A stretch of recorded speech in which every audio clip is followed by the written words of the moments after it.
नमस्कार. आज आपण नानाजी देशमुख संजीवनी प्रकल्पांतर्गत शून्य मशागत तंत्रज्ञान पिंपळगाव देवच्या बाजूला पिंपळगाव वळणे पिंपळगाव देव नानाजी देशमुख संजीवनी प्रकल्पांतर्गत गाव येतं आणि त्याच्या शेजारी पिंपळगाव वळण येतं.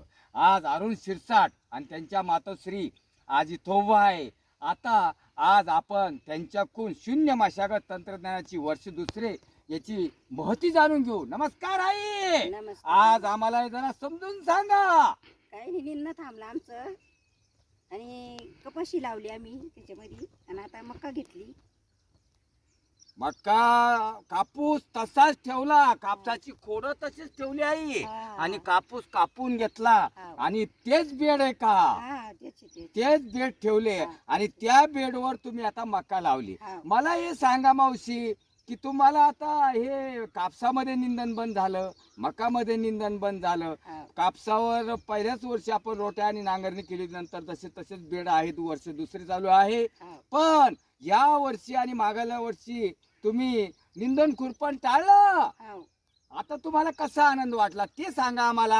आता निंदाचं कामच नाही ना. निंदाचं काम नाही, हा, निंदाचं काम नाही. आता आम्ही याच्यात औषध मारून देऊ आता. आता औषध मारून देऊ. हा. मका एवढी झाली का औषध मारणार तुम्ही. हा. आणि गवत जे झालंय आता गवत, हा. या गवतावर तुम्ही औषध मारणार. हा. आणि हा सर्वत्र कराव का? हे सगळ्या महिलांना कराव का? हे निंदन हा. खुरपण बंद कराव का? हाव ना, हाव ना, बंद करा निंदन ना. खुरपण बंद कराव का? हाव ना, करा ना. हे निंदन खुरपण बंद झालं पाहिजे. हाव. नानाजी देशमुख संजीवनी प्रकल्पांतर्गत देव पिंपळगाव मध्ये काही प्रयोग चालू आहे माझे, आणि हे प्रयोग तिथून इथं आणलं. पिंपळगाव देव बाजूलाच आहे. पिंपळगाव देवच्या मधून हे तंत्रज्ञान पिंपळगाव वळणला आलं. मध्ये फक्त गिरजा नदी आडवी आहे, हा. दोन्हीकडून 2 गावं आहे.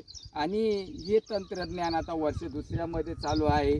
आणि तुम्ही आता तुमच्या शेजारच्या महिलाला सांगणार का? हाव ना, सांगू ना. काय सांगणार? सांगू ना, आम्ही असं केलं तसं करावा तुम्ही. हा, बेडवरची शेती. हा. आणि गवतावले बाबा म्हणता मला. हा. आणि गवतावाला बाबा, गवत निर्मूलन बाबा, बऱ्याच ठिकाणी नाव पडलंय माझं हा. की बघ, गवत निर्मूलन हा माणूस आहे बा. हे गवत आता तणनाशकानं आणि जमीन भूमाता सशक्त करावं.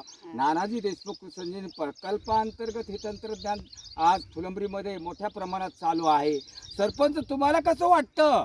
छान वाटतं नाही. आज सरपंच सुद्धा आहे पिंपळगाव देवचे, आणि ती सुद्धा आता त्यांच्या सहकाऱ्यांना, गावांना या तंत्रज्ञानाविषयी चांगली माहिती. हा जो प्लॉट दिसतोय,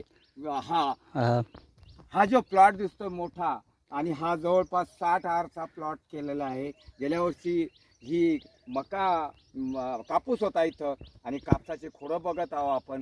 कापसा दिसतंय, कापसाचे बेड तसे कायम ठेवून वर्ष दुसऱ्यामध्ये मका लावली. आणि पिकामध्ये फेरबदल सुद्धा आहे की मका वरच्या थरातले मुळं आहे, कापूस खालच्या थरातले मुळं आहे. हा. बेड तसेच ठेवले आणि डागडुगी करून घेतली आहे ना. आणि निंदन खुरपण बंद.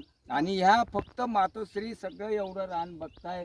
मका चांगली आली आणि क्वालिटी बघा, जागेवर सगळी एकदम बढिया आनंद होतो. तुम्ही समाधानी झाला आई? हाव, समाधानी झालं. एकदम आनंद वाटतो. हो. खर्चामध्ये बचत हाव. आणि उत्पादनामध्ये वाढ. हा. आणि भूमाता सशक्त, भूमाता सशक्त, काळी आई सशक्त. धन्यवाद. नमस्कार. नमस्कार.